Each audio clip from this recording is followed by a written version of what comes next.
साथियों नमस्कार, वंदे मातरम।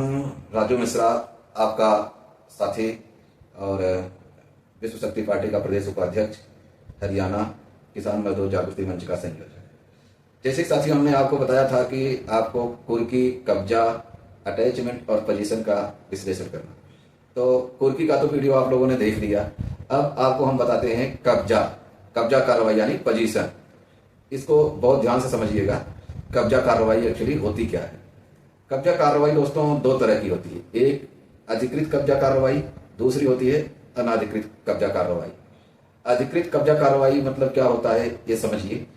जब हम अपनी संपत्ति, अपनी प्रॉपर्टी किसी को बेच दें, दान कर दें, ट्रांसफर कर दें या उसे परिवर्तित कर दें, हिंदी में कहें तो परिवर्तित करना होता है, परिवर्तित कर दें, तब जो कब्जा कार्रवाई होती है वह अधिकृत कब्जा कार्रवाई होती है।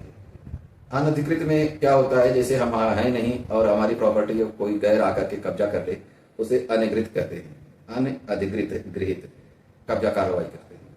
और अंग्रेजी में इसको पोजीशन कहते हैं, पोजीशन नोटिस। इसीलिए बैंक आपको पोजीशन नोटिस देता है।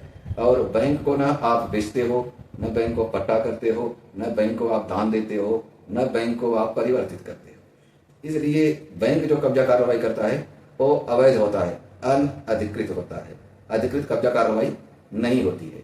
तो कब्जा कार्रवाई नॉर्मली जो होती है, ये बैंक क्या करता है, पहले आपको 13(2) का नोटिस देगा, 13(4) का नोटिस देगा, उसके बाद कहेगा जी हम सरफेसी एक्ट में जा रहे हैं। सरफेसी एक्ट में जाने के बाद आपकी कहीं कोई सुनवाई नहीं होती है।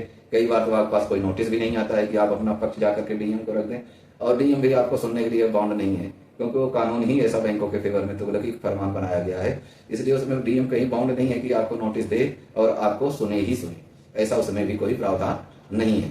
तो अब अनधिकृत कब्जा लेकर के, अनाधिकृत कब्जा लेकर के बैंक आपकी पोजीशन जो लेता है वो पूर्ण रूप से अवैध होता है, और बैंक उसको बेच भी देता है। मजे की बात यह है कि वो बेच भी देता है ऑक्शन वगैरह करके, जबकि बैंक का सिर्फ इंटेंशन होता है उसको अपनी रिकवरी करना, उसको आपकी प्रॉपर्टी से कोई मतलब नहीं होता है। लेकिन बैंक ये सारी प्रक्रिया इसलिए करता है क्योंकि उसका धन जो है आपके पास फंसा हुआ है, उसकी रिकवरी के लिए वो सारी ये प्रक्रियाएं करता है। तो ये बैंक जो है अनधिकृत, अनधिगृहित कब्जा कार्रवाई आपका करता है। और कब्जा कार्रवाई का डेफिनेशन अगर आप देखें, कब्जा कार्रवाई का डेफिनेशन होता है कि पर्टिकुलर एरिया को चारों तरफ से पैमाइश करके तारबंदी या बाड़बंदी, या आप ये समझ लें चारों कोनों पे 4 पिलर रोकना ही कब्जा कार्रवाई होता है। कब्जा कार्रवाई अगर डीएम लिख के देता है तो डीएम उसमें तालाबंदी क्यों नहीं लिखता, ये भी सवाल आप कर सकते हैं कि इसमें तालाबंदी तो लिखा नहीं है। दूसरी चीज क्या है कि डीएम कभी तालाबंदी का आपको आदेश दे ही नहीं सकता। बैंक एक एप्लीकेंट होता है, वो अपनी रिकवरी के लिए डीएम के पास जाता है, जो डीएम मौके पे कब्जा कार्रवाई, संपत्ति की कब्जा कार्रवाई का आदेश देता है। वो ताला लगाने का आदेश नहीं देता है कि आप इसमें ताला लगा दीजिए। ड्यूटी मजिस्ट्रेट इसलिए नियुक्त किया जाता है ताकि जो भी चीजें हों कानून के दायरे में हो। पुलिस इसलिए दी जाती है कि लॉ एंड ऑर्डर मेंटेन रखा जाए। पुलिस आपको डराने धमकाने के लिए नहीं होती है।